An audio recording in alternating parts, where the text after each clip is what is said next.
Bonjour à toutes, bonjour à tous, et bienvenue dans Le français c'est facile avec Adrien. Alors aujourd'hui, on est le mardi 1er avril. Et le 1er avril en France, c'est le jour des poissons d'avril. Alors je vous explique ce que c'est. C'est une tradition en France, le 1er avril, de faire des plaisanteries, de faire des blagues.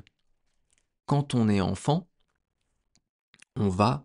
la blague la plus connue, la plus courante, c'est de dessiner un poisson sur un papier, de découper ce papier donc en forme de poisson, prendre un petit scotch et de coller dans le dos de quelqu'un ce poisson sans qu'il ne s'en rende compte.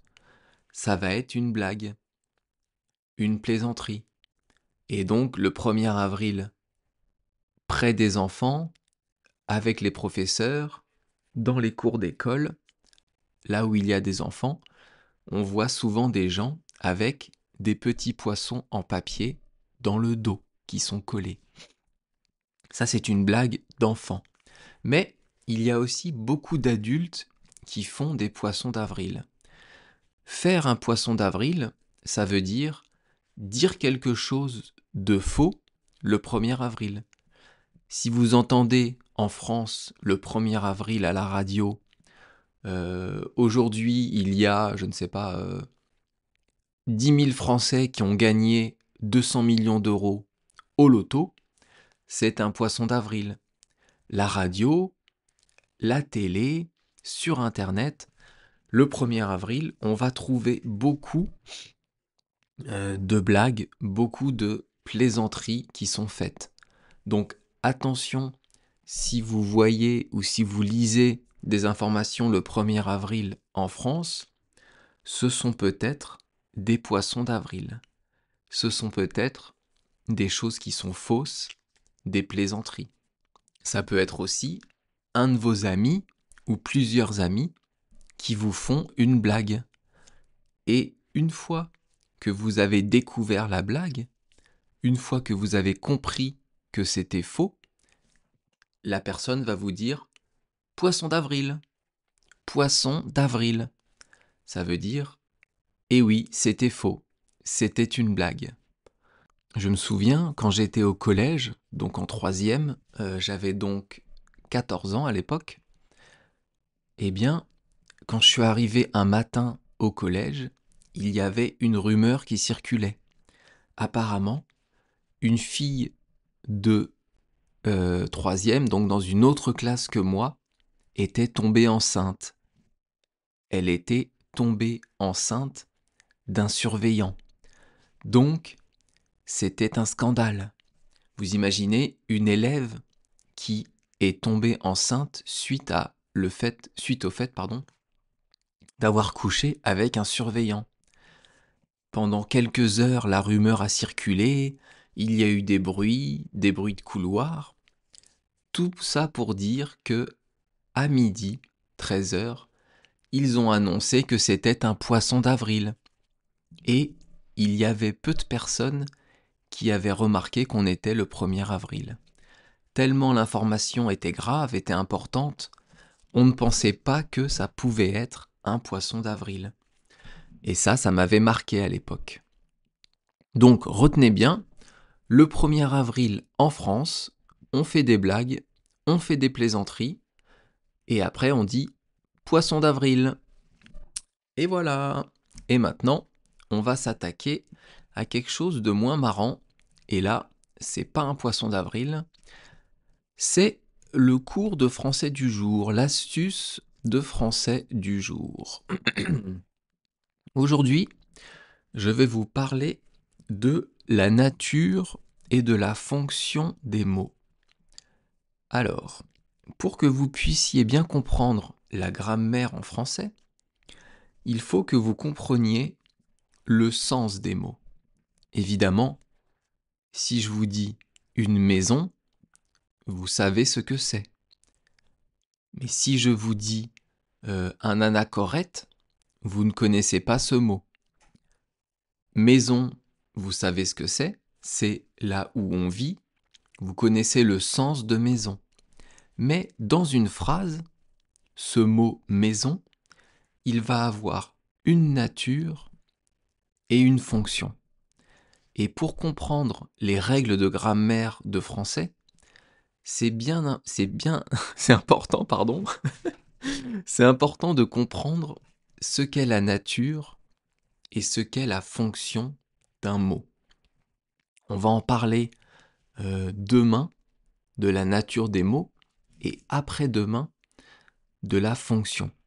À chaque fois, je vais vous prendre beaucoup d'exemples pour que vous puissiez comprendre la différence et comprendre pourquoi c'est utile de savoir ça en français. On va reprendre le mot maison. Une maison, c'est un nom commun. Adrien, mon prénom, c'est un nom propre. Ça, c'est la nature du mot. Ça veut dire que ce mot, peu importe là où il est utilisé dans la phrase, peu importe son utilisation, peu importe là où il est placé dans la phrase, la nature va rester la même. Maison sera toujours un nom commun et Adrien sera toujours un nom propre. Maintenant, si je vous donne une phrase, eh bien, suivant où le mot maison est placé dans la phrase, suivant comment il est utilisé, eh bien, à ce moment-là, la fonction va changer. Ma maison est blanche. Ou la maison est blanche. Ici, la maison, c'est le sujet de la phrase. Eh bien, maison, dans cette phrase, sa nature, ça va être un nom commun et sa fonction, un sujet. Alors, évidemment, pour ce mot-là, pour cette utilisation, c'est assez facile à comprendre. Mais vous avez beaucoup de natures de mots différentes et beaucoup de fonctions différentes. Si je vous dis j'ai acheté une maison, eh bien dans cette phrase, maison sera toujours un nom commun, mais la fonction de maison, ça va être complément d'objet direct. J'ai acheté quoi? Une maison. Donc COD. Vous voyez, la nature reste la même et la fonction va changer. Je vais vous raconter mon histoire personnelle avec cette règle du français. Je pense qu'on apprend ça en CE1 peut-être ou en CE2. Donc CE1 ou CE2, c'est cours élémentaire 1, cours élémentaire 2. En France, on rentre à l'école à 3 ans, en maternelle, 3, 4, 5. À 6 ans, on rentre en cours préparatoire, en CP. 7 ans, CE1. 8 ans, CE2. 9 ans, cours moyen 1, CM1. Et 6, 7, 8, 9. Et 10 ans, CM2. Donc, nature et fonction. Alors, je pense qu'on voit ça vers 7-8 ans. Peut-être 9 ans, je ne sais pas. Bref. Je me souviens d'après-midi entiers passés avec ma mère qui me faisait réviser la nature et la fonction des mots. Ce n'est même pas qu'elle me faisait réviser, c'est qu'elle essayait de me faire comprendre la différence entre les deux. Et moi, je ne comprenais rien. Je ne comprenais absolument rien. Je l'écoutais en marchant, en courant dans la pièce, avec la tête en bas, en faisant des grimaces. Et ma mère, tranquille, elle me disait « Tant que tu n'as pas compris, tu ne vas pas jouer avec tes copains. » Et j'ai passé plusieurs heures dans la pièce avec elle à ne rien comprendre et à ne pas aller jouer avec mes amis. Évidemment, aujourd'hui, le temps a passé. Après mes 8, 9, 10 ans, j'ai compris et j'ai pu être meilleur en grammaire, meilleur en orthographe, mieux comprendre le français. Tout ça pour vous dire que c'est une notion pas simple à comprendre, donc réécoutez le podcast si besoin, allez voir sur internet si vous ne connaissez pas, parce que c'est très important pour la compréhension du français. Donc je vous ai dit, aujourd'hui, on a fait une petite approche sur la nature et la fonction des mots. Demain, on va étudier la nature des mots. Pas après-demain. Après-demain, on voit une nouvelle fable de La Fontaine. Donc, dans 2 jours, après-demain, on va étudier la fonction des mots. Et maintenant, on passe à l'expression du jour, prendre au pied de la lettre. Alors, le verbe prendre. Prendre, c'est un verbe du 3e groupe dont on a déjà parlé, qui veut souvent dire attraper quelque chose avec la main. Là, je suis en train de prendre un stylo avec ma main. J'attrape un stylo avec ma main. Vous pourriez dire aussi je prends une baguette de pain. Ou elle prend une assiette pour manger. Elle va attraper avec sa main une assiette pour manger.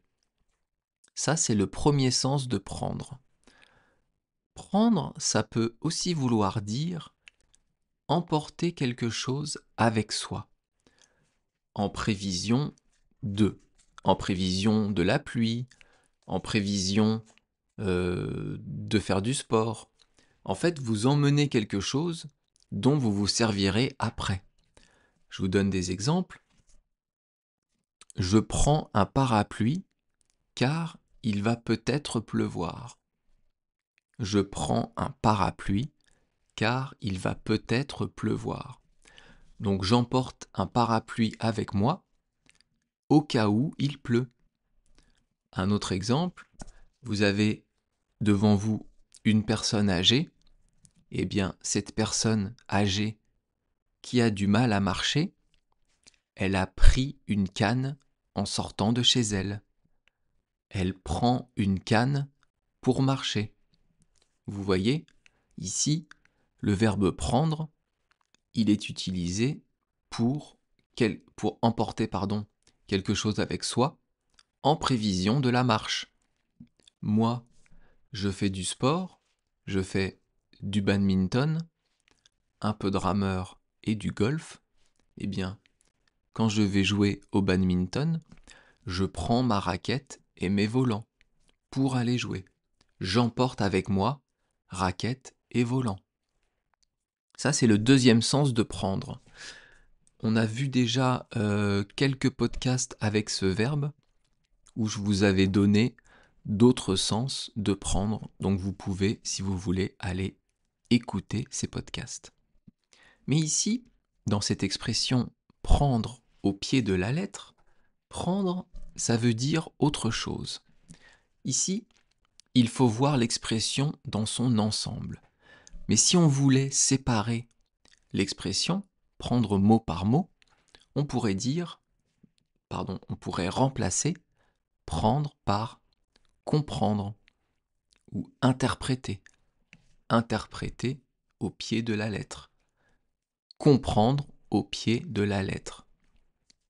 Vous allez voir, vous allez mieux saisir quand je vais vous donner l'origine de l'expression et des exemples.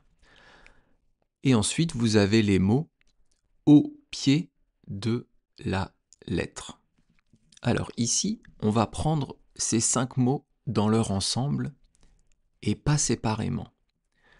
Ça veut dire quoi au pied de la lettre? Est-ce qu'une lettre, elle a un pied? Évidemment que non. Les humains ont des pieds. Les tables ont des pieds. Ou on peut dire un pied de chaise. Mais une lettre, ça n'a pas de pied.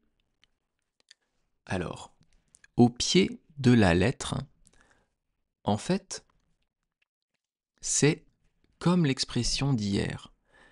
Hier, on a parlé de l'expression « c'est passé comme une lettre à la poste ».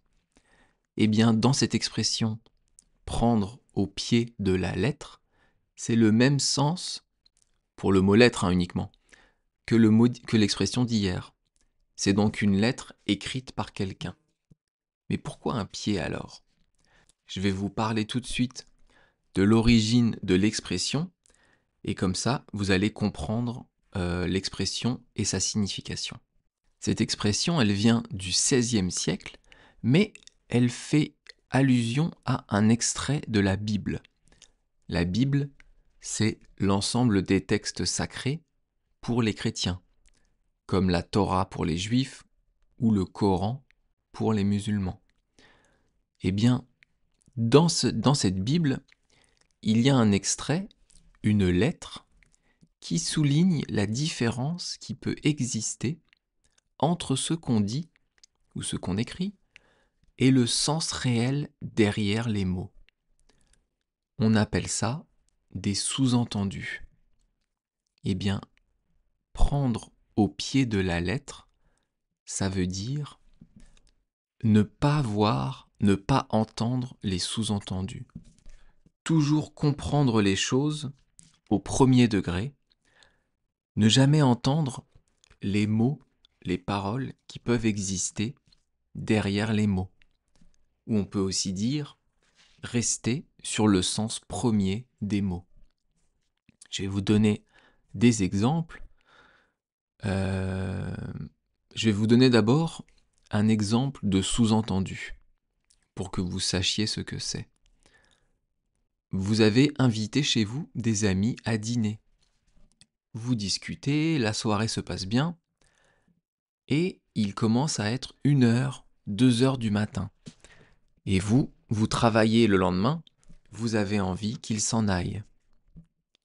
Donc au lieu de dire « est-ce que vous pourriez partir ?», ce qui serait un peu vexant, un peu maladroit, vous pouvez dire « il se fait tard, non ? Il commence à se faire tard ». En disant ça, vous dites en réalité « maintenant, on a passé une bonne soirée, mais j'aimerais que vous partiez bientôt ». Mais vous ne leur dites pas en face. Et eux, ils vont comprendre le sous-entendu, ils vont comprendre qu'il faut partir bientôt. Eh bien ça, c'est un sous-entendu. Et prendre les choses au pied de la lettre, c'est ne pas comprendre les sous-entendus. Je vais vous donner des exemples. Il y a quelques jours, on a vu l'expression, on a parlé de l'expression « avoir la main verte ». Si je dis à quelqu'un « j'ai la main verte » et que cette personne regarde ma main, il va prendre au pied de la lettre ce que je lui ai dit.